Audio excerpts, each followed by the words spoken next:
आज हमारा साझा किसान मजदूर मोर्चा नई दिल्ली में नेशनल टीम गठित हुई है, जिसमें 100 से ज़्यादा संगठनों ने आज मीटिंग में कुछ फैसले किए हैं।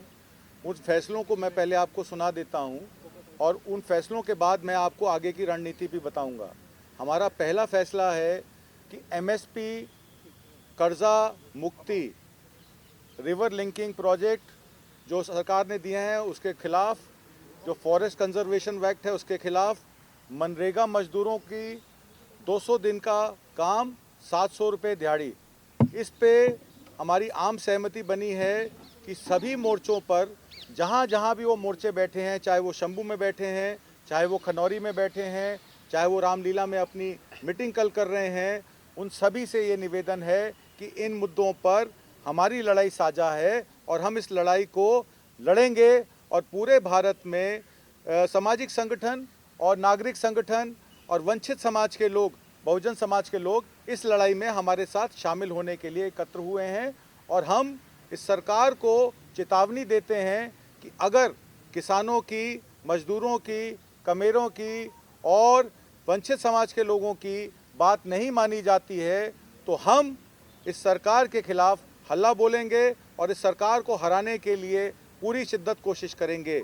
उसमें हमने ईवीएम पे भी अपनी एजेंडे में आज मीटिंग रखी और हमने सर्वसम्मति से ये फैसला किया है कि ईवीएम हटाओ देश बचाओ को हम नारा देंगे और किसान, कमेरा वर्ग, वंचित समाज और देश के सामाजिक संगठनों, चाहे वो वकीलों का संगठन हो, चाहे वो सामाजिक संगठन हो, सबके साथ खड़े हैं और ये लड़ाई हम और साझा करके, इसको पैना करके पूरे देश में लड़ेंगे। इसके लिए हमने अपनी मीटिंग में 2 कार्यक्रम तय किए हैं। पहला कार्यक्रम है कि हम लोग 23 तारीख को शहीद भगत सिंह के शहीदी दिवस पर ब्लॉक लेवल पर, जिले लेवल पर, गांव लेवल पर, तहसील लेवल पर, डिस्ट्रिक्ट लेवल पर, स्टेट लेवल पर पूरे देश में 500 जिलों में कार्यक्रम तय करेंगे और ईवीएम हटाओ देश बचाओ के हैशटैग के साथ हम एक ही बैनर के नीचे सभी सोशल जस्टिस वाले संगठनों के साथ, बहुजन संगठनों के साथ, दलित संगठनों के साथ, किसान का मेरा वर्ग अपनी कॉल देगा और एक ही बैनर के नीचे ये सारा काम होगा।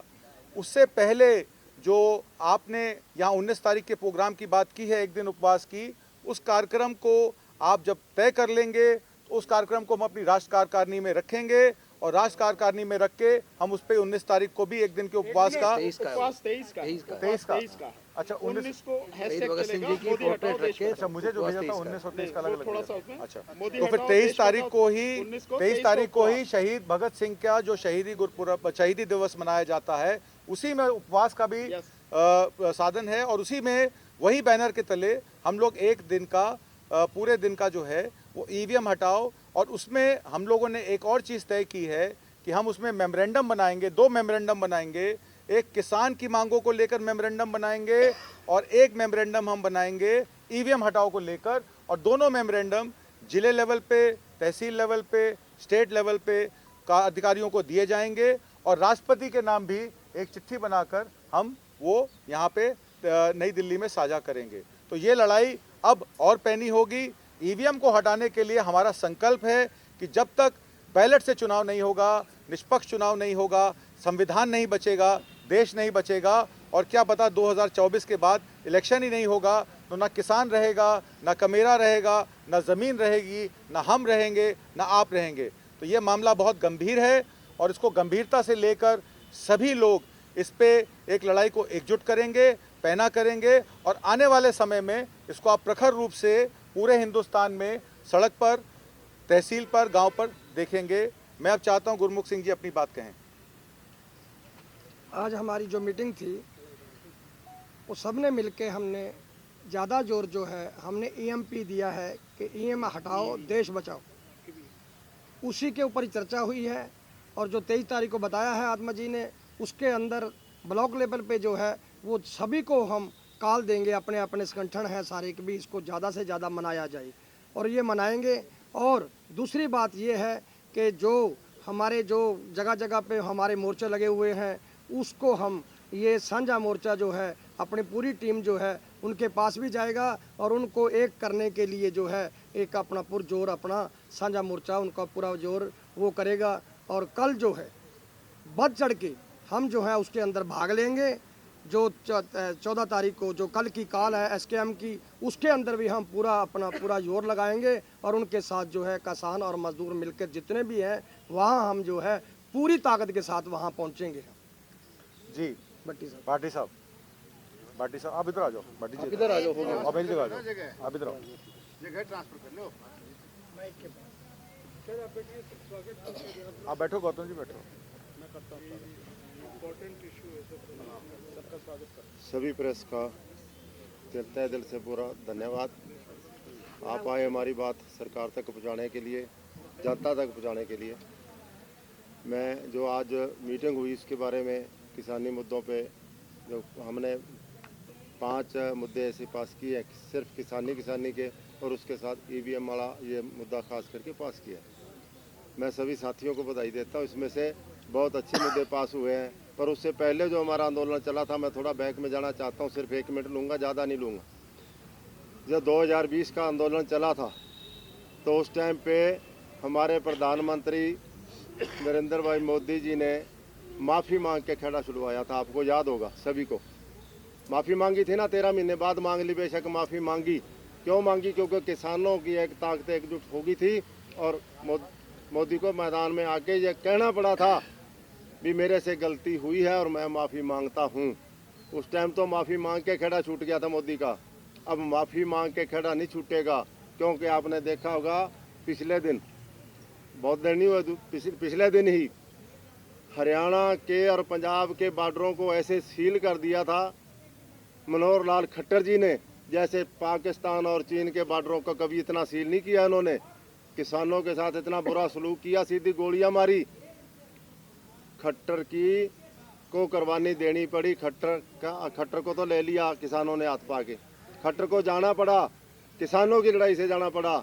और आप याद रखना, आने वाले दिनों में मोदी जी तैयार हो जा, इलेक्शन का ऐलान होते ही तू भी चला गया। आज छोड़ेंगे मोदी को भी नहीं, मोदी भी जाएगा। ईवीएम का जहाँ तक मुद्दा है, ईवीएम के मुद्दे पे मोदी अपना जितना जोर है लगा ले। किसी भी गांव में ईवीएम मशीन नहीं जाने देंगे, अगर गई तो तोड़ेंगे, मशीन तोड़ेंगे, वोट नहीं डालने देंगे उसमें। ईवीएम मशीन के खिलाफ पूरे खड़े होंगे। और दोबारा जो किसानों से पंगा लिया इन्होंने, दोबारा पंगा लिया, क्योंकि हमारी 4 वादे किए थे मोदी जी ने 2020 में। पहला वादा था एमएसपी खरीद गारंटी कानून बनाऊंगा, ख़त्म किया। दूसरा वादा था भाई मैं जो जितने केस बने हैं किसानों पे सभी वापस लूँगा। 3348 केस अभी भी पड़े हैं। लखीमपुर खीरी में हमारे 5 किसान थार जीपों से ऐसे मिश्रा टेनी के लड़के ने रौंद दिए थे और 5 किसान शहीद हुए थे। आज तक उसका इस्तीफा नहीं लिया और अभी प्रेस में आ रहा है उसको टिकट भी वहाँ से फिर दे रहे हैं। इसका गुस्सा किसानों के मन में बहुत ज़्यादा है। 2020 का जो बिजली बिल था वो भी हमारे साथ वादा किया था, भी सामने बैठ के बनाएंगे, उसमें जो कमियां होंगी निकालेंगे, नहीं निकाला। इन मुद्दों से अगर भागा है तो ये आंदोलन दूसरी बार खड़ा हुआ है। पहले माफ़ी से छूट गया, अब दिल्ली छोड़ के छूटेगा। जोड़ा चक के जैसे खट्टर जा रहा था वैसे मोदी जाएगा। ये मई के महीने में आप देख लेना। चौधरी वीरेंद्र सिंह हुड्डा, राष्ट्रीय महासचिव, भारतीय किसान यूनियन, किसान सरकार। मैं सभी साथियों का जो हमारे किसान आंदोलन के अंदर एक ताकत के रूप में सोशल मीडिया और इसने जो हमारा सहयोग दिया था 13 महीने, जो मोदी जी के घुटने टकवाने का काम किया था, और आज जो लड़ाई हमारी है ये हमारे जो वायदे किए थे मोदी जी ने। आंदोलन स्थगित हुआ था, घरों की तरफ गए थे, तब मोदी जी ने वायदा किया था आपके केस वापस करूंगा, एमएसपी खरीद गारंटी कानून बनाऊंगा। और ये जितने भी 4-5 जो वायदे थे उनको किसी को पूरा नहीं किया।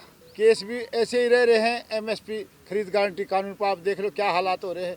हमने कितना संघर्ष किया है। एक तो पंजाब और हरियाणा के बॉर्डर पे देखिए आप, किसानों पे पायलट गनों से हमला किया जा रहा है। अरे जो वहाँ बाढ़ लगाई है, जो रोक लगाई हरियाणा पंजाब के सिंगू बॉर्डर, खनौरी बॉर्डर के ऊपर, ऐसा काम पाकिस्तान के बॉर्डर पे क्यों नहीं किया, चाइना के बॉर्डर पे क्यों नहीं करती है सरकार। ये हमारी ज़मीन दाब ली चाइना ने, उसके लिए कोई बोलता ही नहीं। अरे आज ये हालात हो रहे हैं, हमारे देश के बच्चे चाइना की आर्मी में जाने लग रहे हैं। बॉर्डर लेवल का एरिया, बॉर्डर की जो स्टेट है वहाँ से जाने लग गए हैं, उसका कोई जिक्र करता कोई? प्रिंट मीडिया बताता हो, कोई इलेक्ट्रॉनिक नेशनल मीडिया बताता हो, कोई भी नहीं बता रहा और ना बताएंगे ये लोग।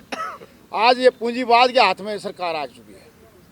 ईवीएम बार बार कहती है, अभी भाजपा के नेता कहते हैं 400 पार।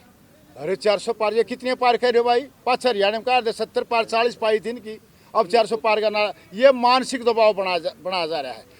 ईवीएम में जो घोटाले हैं, जो डेमोक्रेसी में कोई आवाज़ उठाता है, किसान ने आवाज़ उठाई, उसकी लाठी गोले से दबाने का प्रयास किया, जवान ने आवाज़ उठाई, उसके ऊपर हालात ये देख लो। 1.5 लाख नौजवान जो उसमें थे, जो अग्निपथ योजना ला गए और वो रह गए, ज्वाइन कराए नहीं किसी को नौकरी पे।